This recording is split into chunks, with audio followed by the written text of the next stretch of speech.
Continuando então, paramos aqui no capítulo 6, o título vai dizer assim, ó, libertos do poder do pecado. Então Paulo, ele usa muito aqui na carta aos Romanos, né, do recurso aqui da retórica, né, ele faz uma pergunta, né, não é pra gente responder, mas é tipo assim, ele suscita perguntas que talvez o leitor pudesse, né, levantar enquanto lia a carta. Então ele vai dizer assim, olha, devemos continuar pecando a fim de que a graça seja mais ressaltada? E ele responde, olha, de maneira nenhuma. Nós morremos para o pecado e não podemos ficar sobre o seu jugo. Fomos batizados em Cristo igualmente na sua morte. Fomos sepultados com ele na morte por meio do batismo. Através do batismo, né? Quando nós batizamos, nós fomos representando que nós morremos ali para os nossos pecados. E agora nós nascemos agora numa nova vida para Cristo, né? Porque, olha, todo aquele, né, que está em Cristo, uma nova criatura é. Então o velho homem, ele morre ali no batismo e nasce um novo homem após o batismo. Então, ele vai dizer mais, assim como Cristo foi ressuscitado dos mortos mediante a glória do Pai, também nós vivamos uma nova vida. Se fomos unidos a Ele na sua morte, com toda certeza o seremos também na sua ressurreição. Nossa velha humanidade em Adão, olha, nós fomos crucificados com Ele para que o corpo sujeito ao pecado fosse destruído e nunca mais servir ao pecado. Consideremos mortos para os pecados e vivos para Deus em Cristo Jesus.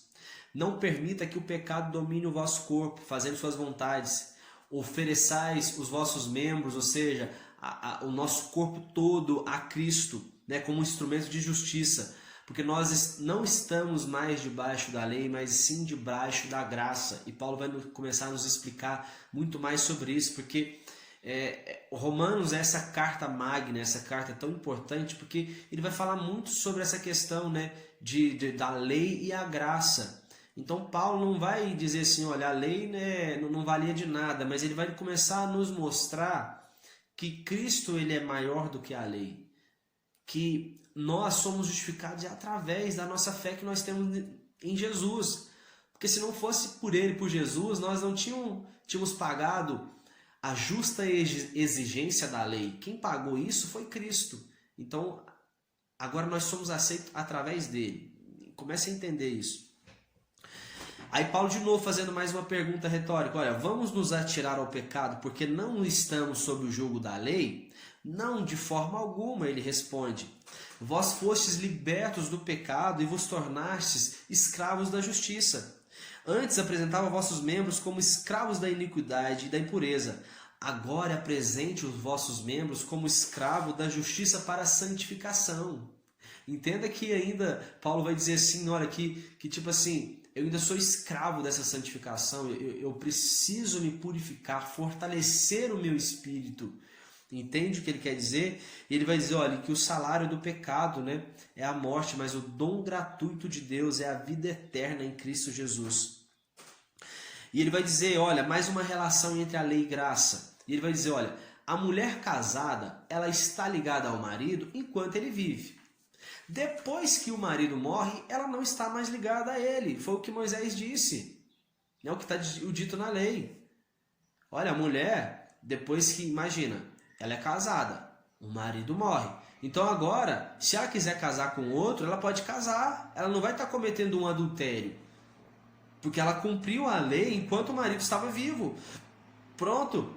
Aí agora, fazendo essa mesma alusão, comparando lei e graça, vai dizer o seguinte, olha, Paulo dizendo, assim também nós morremos quanto à lei mediante o corpo de Cristo, para pertencer àquele que ressuscitou dentre os mortos. Então olha só, Jesus ele vai agora, nós estávamos ligados à lei enquanto ela estava viva, ali, mas agora a lei ela morre em Cristo, porque Jesus ele cumpre essa lei.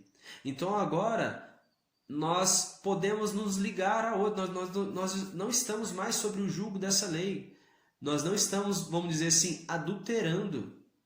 Agora nós podemos nos unir a Cristo ressuscitado. É isso que Paulo está dizendo aqui. Servimos de acordo com a nova ministração do Espírito e não conforme a velha forma escrita da lei. Eu vou repetir isso, olha. Servimos de acordo com a nova ministração do Espírito. E qual é o Espírito? É o Espírito Santo. E não conforme a velha forma escrita da lei. É assim que nós servimos. Através da nova ministração do Espírito Santo. E Paulo agora vai nos dizer, de novo, a lei é pecado? Ele pergunta. E vai responder, olha, de forma alguma. Nós ficamos sabendo o que é pecado através da lei.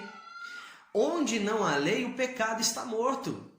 Ou seja, é a mesma coisa de eu vou pegar uma comparação com uma lei que existe hoje. Por exemplo, quando não existia a lei para usar o cinto de segurança, eu poderia muito bem, né, sair com o meu carro sem usar o cinto, que eu não teria nenhuma acusação, né, quanto à lei.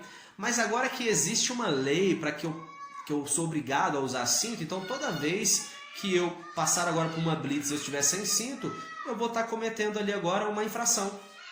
Então é isso que ele está dizendo, olha, ele vai dizer, antes eu vivia sem a lei, mas quando veio o mandamento, o pecado reviveu. O mandamento que era para a vida se transformou em morte em mim. A lei, ela é espiritual. Nós somos limitados pela carne, pois fomos vendidos como escravo ao pecado. E aí Paulo vai começar a dizer uma coisa linda, que ele vai dizer assim, olha, pois eu não compreendo o meu próprio agir. Pois o bem que eu quero fazer, eu não faço, mas o mal que eu não quero fazer, eu estou fazendo o tempo todo. Ele vai dizer assim, olha, na minha carne não reside bem algum, o desejar o bem está presente no meu coração, mas eu não consigo realizar. O que eu pratico não é o bem que eu almejo, mas o mal que eu não quero eu sigo realizando. Então Paulo completa, olha, ora, se eu faço o que eu não quero fazer, então já não sou eu mais quem realiza, mas o pecado que reside em mim. Percebe isso? Ele vai falar sobre essa natureza pecaminosa que nós já herdamos desde Adão. Porque eu estou querendo fazer um bem, mas eu não consigo, porque assim, a minha carne só quer fazer o mal. Então ele vai dizer assim, olha, no meu íntimo eu tenho prazer na lei de Deus. Com a minha razão eu sigo a lei de Deus, mas com a carne eu sigo a lei do pecado. Então por isso que ele vai dizer também, dentre muitas coisas que ele diz, é para a gente fortalecer o nosso espírito. Por quê?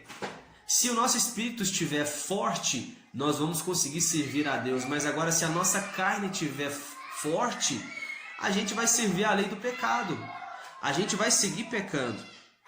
E ele diz, olha, portanto não há nenhuma condenação para os que estão em Cristo Jesus. A lei do Espírito da vida em Cristo Jesus nos livrou da lei do pecado e da morte. A lei foi incapaz de ter sucesso por causa da nossa natureza pecaminosa, que eu falei anteriormente, né? Deus enviou seu Filho Jesus como oferta pelo pecado, assim condenou o pecado na carne, para que a justa exigência da lei se cumprisse em nós. Ou seja, aquilo que nós não conseguiríamos fazer, né, pela exigência da lei, Cristo fez por cada um de nós. Então, ele fazendo isso por nós, ele cumpriu exatamente o que a lei pediu e só ele poderia fazer. Por isso, nossa confiança está, a nossa justificação, a nossa fé está em Cristo Jesus, porque ele pagou um preço que nós não poderíamos pagar. Olha, a mentalidade da carne ela não se submete à lei de Deus. Porém, se Cristo está em vós, o corpo está morto por causa do pecado, mas o Espírito vive por causa da justiça. Se pelo Espírito fizer morrer os atos do corpo, certamente vivereis. Ou seja, fortalece o Espírito, isso que eu estava dizendo. O nosso Espírito precisa estar forte para a gente se achegar até Deus. Porque com a nossa carne, seguindo as vontades da carne, os desejos da carne, as intuições da carne, a gente nunca vai chegar até Ele. Nós recebemos um Espírito que nos adota como um filho. Os sofrimentos do presente não podem ser comparados com a glória que em nós há de ser revelada. E ele vai dizer ainda mais, olha, a natureza, ela aguarda com vívido anseio a manifestação dos filhos de Deus. Ou seja, a natureza, ela aguarda a manifestação nossa, daqueles que são filhos de Deus. E outra coisa, ele vai dizer assim, olha, esperança que se vê não é esperança. Se esperamos por algo que não podemos ver, esperamos com paciência. Ou seja, ele vai falar sobre a questão de nós esperarmos a nossa vida em Deus, o nosso corpo glorificado em Deus, a nossa vida eterna com Deus. Porque se nós estivéssemos vendo isso já não seria mais esperança, porque nós estaríamos vendo. Mas se nós agora temos essa esperança em algo que não podemos ver, nós esperamos com paciência e nós temos fé. Nós aplicamos a nossa fé porque isso ainda não está visível aos nossos olhos, embora no Espírito a gente saiba que quando essa carne aqui, ela ficar aqui nessa terra, quando nós dermos o nosso último fôlego de vida aqui na terra, nós iremos ressuscitar para a glória com Deus. E nós sabemos disso através da fé, nós esperamos isso através da fé. E ele vai dizer mais, porque nós não sabemos orar, então o Espírito Santo ele nos auxilia com gemidos impossíveis de serem exprimidos por palavras humanas. Então nós não sabemos orar, mas o Espírito Santo ele fala por nós com palavras, né, com gemidos impossíveis de ser falados por uma língua humana. Deus age em todas as coisas com o fim de beneficiar todos que o amam, dos que foram chamados conforme o seu plano. Aquele que antecipadamente os conheceu, ou seja, todos nós. Aí, alguns usam esse versículo para falar sobre doutrina de predestinação, mas vai dizer, olha, aquele que antecipadamente os conheceu. Quem é que Deus não os conheceu? Deus conheceu todos nós, porque a Bíblia vai dizer assim, que Deus nos conheceu quando ainda nós estávamos no ventre de nossas mães. Então Deus conheceu a todos nós e a esses predestinou para serem semelhantes a seu Filho. E vai dizer, olha, se Deus é por nós, quem será contra nós? É uma pergunta retórica. Quem trará acusação contra os escolhidos de Deus? É Deus em que justifica. Quem nos separará do amor de Cristo? E aí Paulo começa a dizer, olha, nada pode nos separar do amor de Cristo. Nem tribulação, ansiedade, perseguição, fome, nudez, perigo, espada, nada disso. Como está escrito, por amor de ti, Jeremias escreve isso, por amor de ti somos entregues à morte todos os dias, fomos considerados como ovelhas para o matador.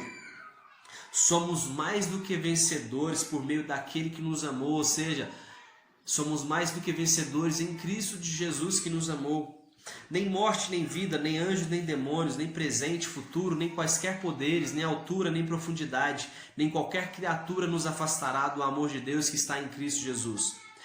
E Paulo, ele vai dizer que, olha, eu sinto tristeza no coração pelos israelitas, pelos meus irmãos israelitas, porque Paulo era judeu, eu desejava ser amaldiçoado por causa deles, sabe? Eu queria muito que eles tivessem me ouvido, sabe? Paulo se sente triste por isso. E ele preferia ser amaldiçoado do que às vezes tá até nessa própria missão, ele se sentia incomodado, sabe? De às vezes falar isso e trazer essa condenação para os irmãos dele, porque eles não estavam acreditando em Jesus. Muitos judeus não acreditaram em Jesus e foram condenados. Olha, nem todo israelita é fiel. Os filhos da promessa que são considerados descendentes de Abraão, E eles vêm da descendência de Isaac. E olha, o que está escrito é o seguinte, olha, está escrito nas escrituras, o mais velho servirá ao mais moço, ou seja, Esaú servirá a Jacó. Esaú, sendo mais velho, servirá ao mais novo. Essa é a profecia que foi dita quando Raquel, sua mãe, estava sentindo ali dores no seu ventre. Aí ela ouviu uma profecia que dizia isso para ela. Está escrito, amei a Jacó, mas rejeitei a Esaú. Deus declarou a Moisés, terei misericórdia de quem eu quiser ter misericórdia, e terei compaixão de quem eu desejar ter compaixão. Então, só para a gente entender o que Paulo está dizendo sobre a questão de os filhos da promessa são os filhos de Isaac, é porque Isaac ele teve ali, são os filhos de Isaac. Então, os filhos de Isaac ali, são Jacó e Esaú, e a promessa ela foi ali para Jacó. Você vai ver que os árabes, eles descendem ali de Ismael, que é o primeiro filho ali que Abraão teve, mas não era o filho da promessa. Era um filho que Abraão teve com a escrava. O filho da promessa é Isaac. E você vai ver também que a questão dos filhos aqui de Raquel, que eram os filhos aqui de Isaac, que são Jacó e Esaú, Deus vai dizer que ele rejeitou a Esaú, mas ele amou a Jacó, porque Esaú desprezou a bênção. Então você vai ver que tanto dos descendentes de Ismael, que é o filho de Abraão, e tanto dos filhos de Esaú, que são os filhos aqui de Isaac, de Esaú, descende ali os edomitas, então são os árabes, hoje você vê terroristas, esses grupos terroristas, Al-Qaeda,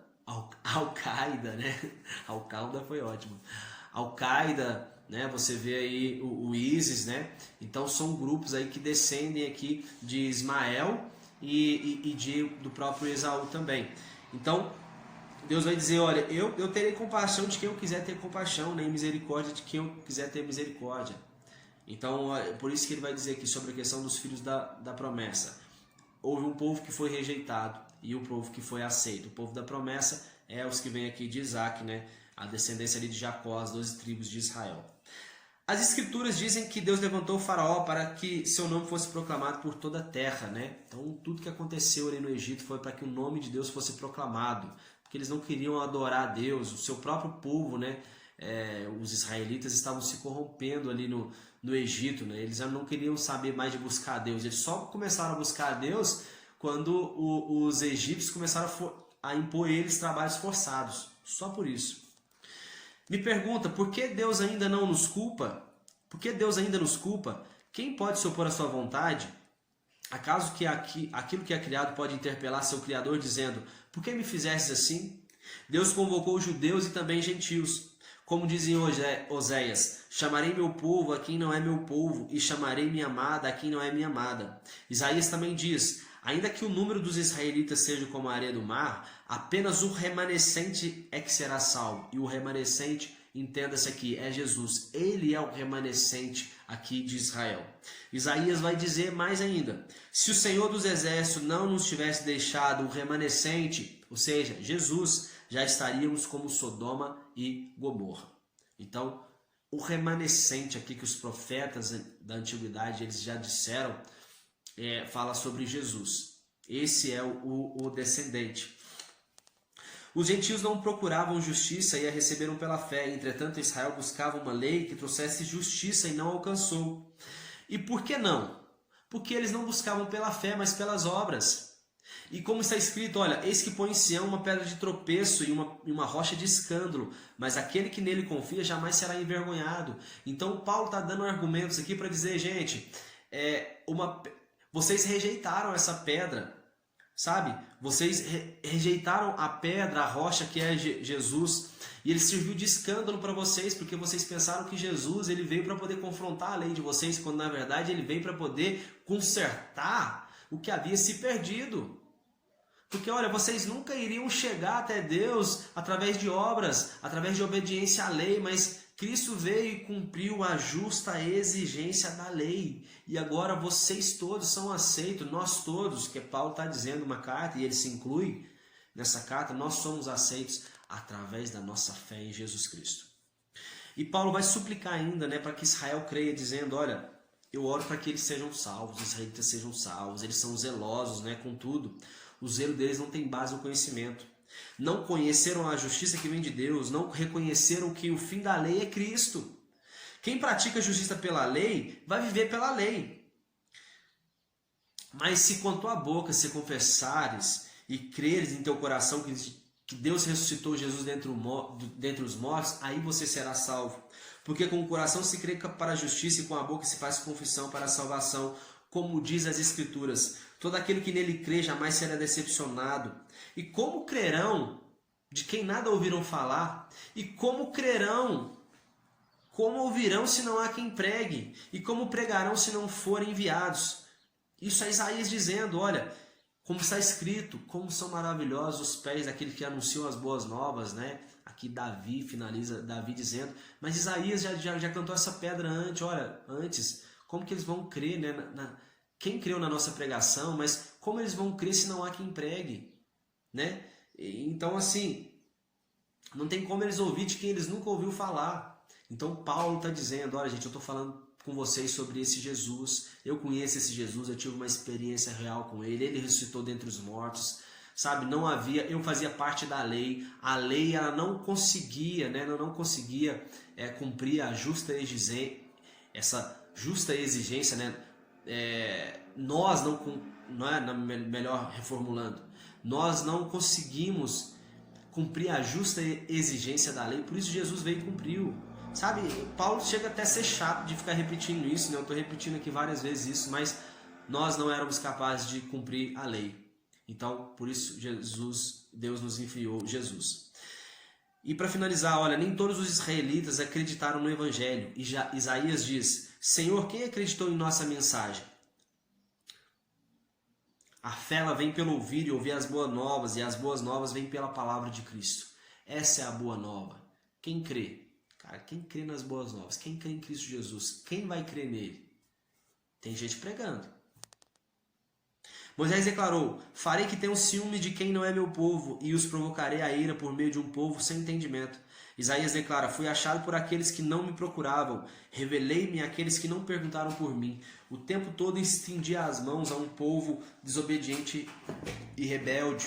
Então, pelo povo de Israel eles não obedecerem a Deus, é um povo rebelde, de dura serviço.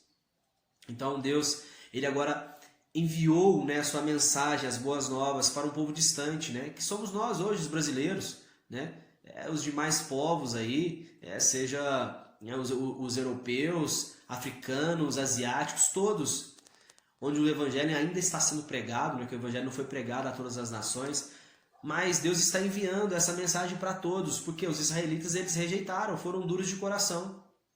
Então, dessa forma, né, dessa forma que Paulo vai advertir ali ao povo de Roma, dizendo para eles, né, e mostrando que a nossa verdadeira fé está em Cristo Jesus e mais ninguém. E assim a gente termina então essa segunda parte